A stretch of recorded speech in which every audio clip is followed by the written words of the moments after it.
Here at Dr. Beasley's OR in sunny Stuart, Florida, we teach both automotive and marine detailing classes with a focus on how to correctly use a rotary polisher and wool pads. And for this reason, I feel confident that I can teach you how to clean your dirty wool pads because we have a lot of them here in the shop and we use all of them. So let me just talk about why you want to clean a wool pad.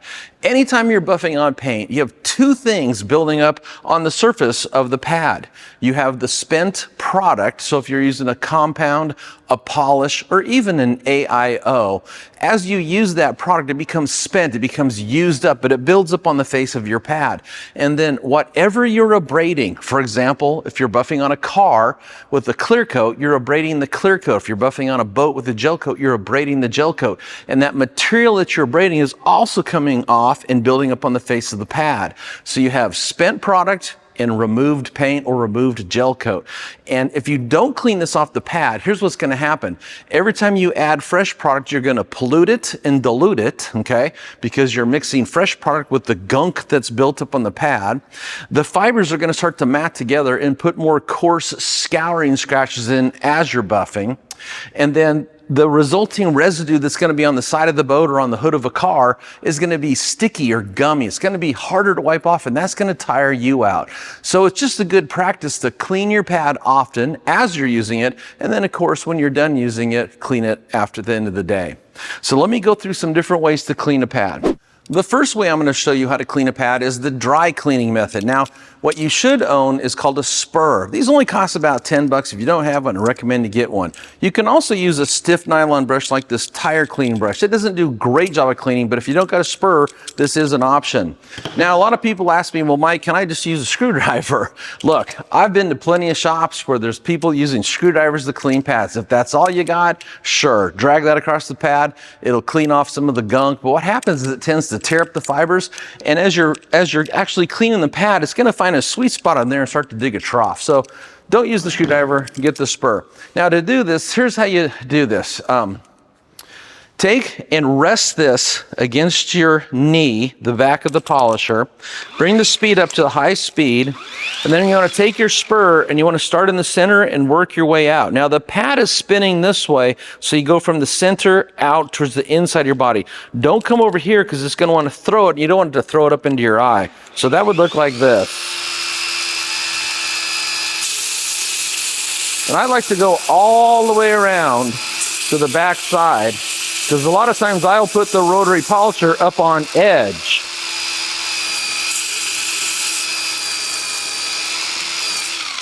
Okay, and there you can see it has really done a good job of cleaning the pad.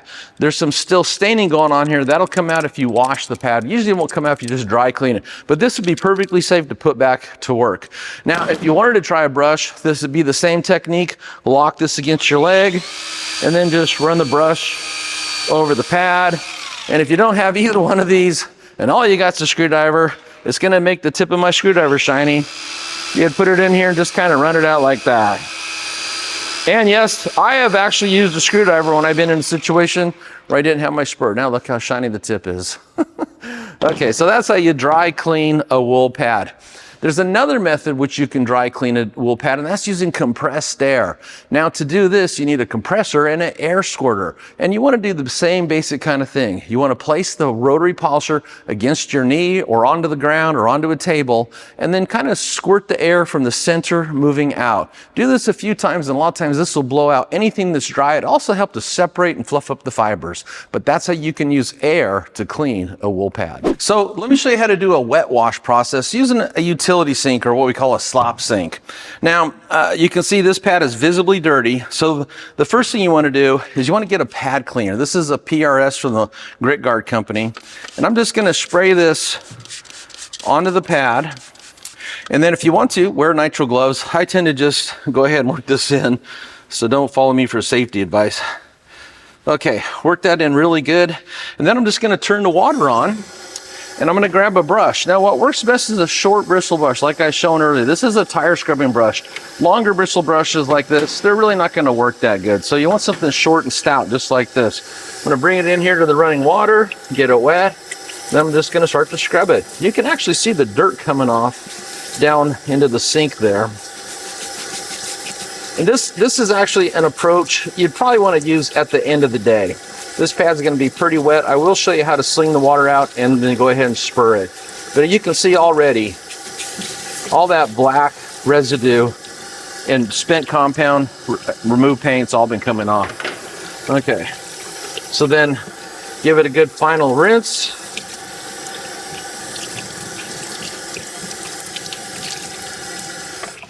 And then after that, what you want to do is go ahead and grab your rotary polisher. Oops. Place this onto the pad. And what you're going to want to do is you're going to use centrifugal force and swing out all that excess water. Now the pad's visibly cleaner. And then what I do is I go ahead and grab my spur and I spur it. And this will help to get some more of the water out, but also fluff up these fibers to make it dry faster.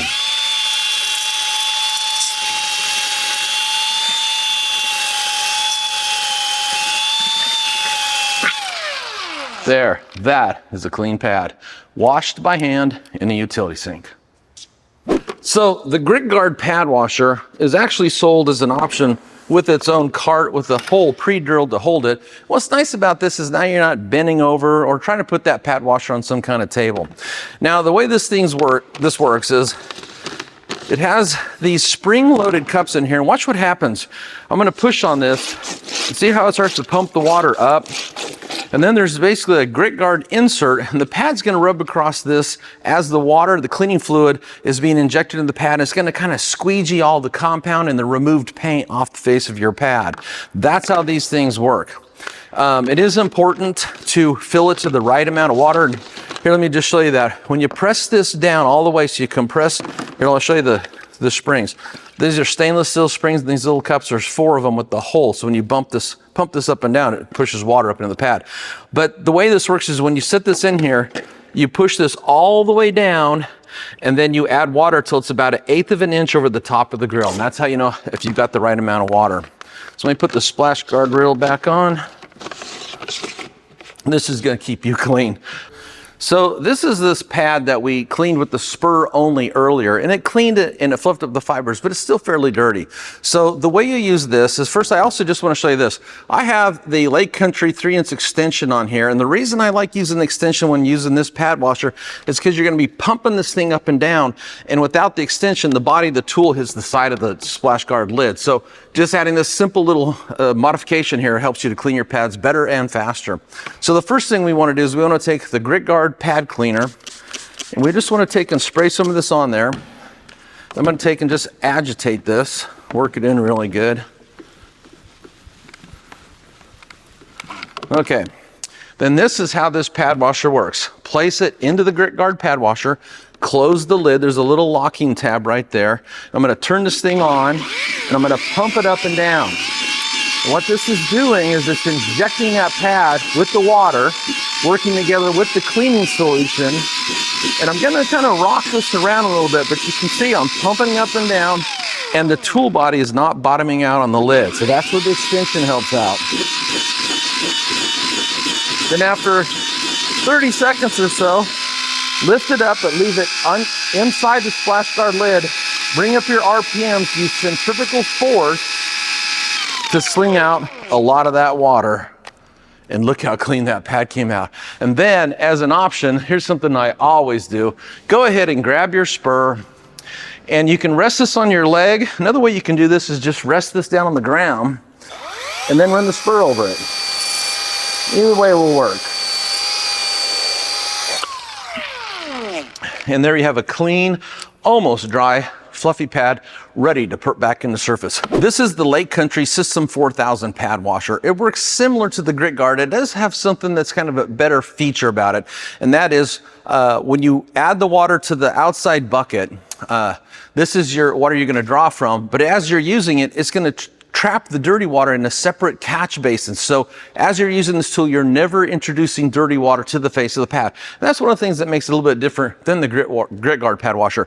Now, if you come and look in here, it also has this spring-loaded pump. In fact, I'll show you this. If I push this down, there, see how it's I'm going to do the same thing. I'm going to put a pad in there, and it's got these ribs that go across the top of this. And these ribs act like squeegees, so they're also going to help to squeegee out the compound, the spent compound or polish, and any removed paint or gel coat that's built up on the face of your pad. So Lake Country also sells a dedicated pad cleaner. Now, this is citrus-based and it's a powder. So if you're going to use this, and it works really well, you want to add it to the water when you're filling up the outer bucket and mix it well at that time.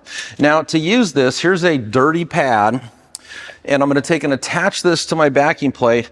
And you notice I've still got the attachment on there, but it's not as important with this pad washer, but it certainly doesn't hurt. So we're just going to place this in here. I'm going to pump it a few times. Then I'm going to turn this on. And I'm just going to let this thing kind of spin against those ribs that are in there. And you can tilt it around a little bit, pump it a few more times.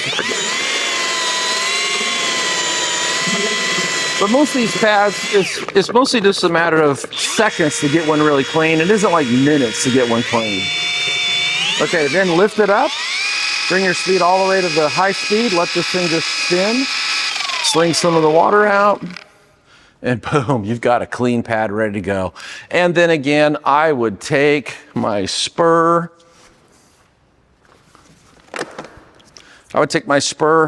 And here's another way you can use a Spur. Instead of putting it on your knee or the ground, lay it against a workbench or a table. And then just run that Spur from the inside all the way to the outside.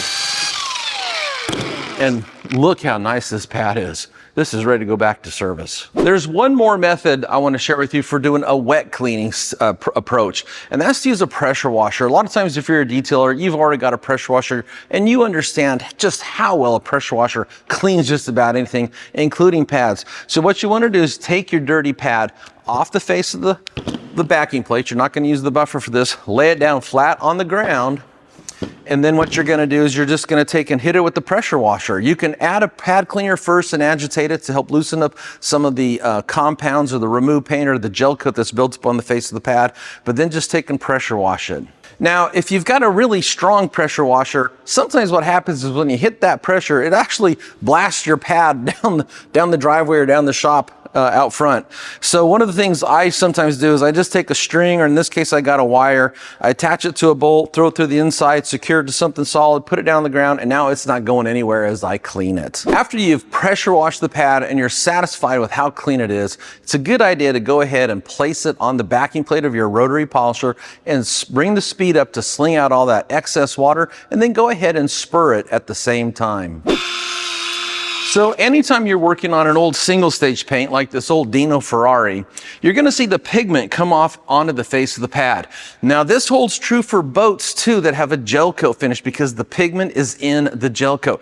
This is nothing to worry about. This is natural and it'll clean right off. But in the same way that you can actually see the pigment from the red paint coming off onto the wool pad, you have to keep in mind that when you're buffing on a car with the clear coat, like this 1955 Chevy Del Rey, which has a modern base coat, clear coat finish like the car in your driveway, you have this same paint coming off, but because it's a clear coat, you can't see it. What you need to remember though is you still need to clean it off or you're going to be buffing with a dirty pad. Then the key thing to remember, if you use any of the wet wash techniques to clean your pad and it's at the end of the day, you're not going to put them back into service, then find a clean place to place them and let them air dry. If you have some sort of wire rack so air can be flowing through it, that'll help in the drying. Or if you got some grit guard inserts in your wash buckets, take them out of the buckets, set the pads on there upside down so the water is dripping out of the fibers, not into the backing plate. And that's the proper way to dry them. And then after they're dried, it's always a good idea to have a clean place to store them,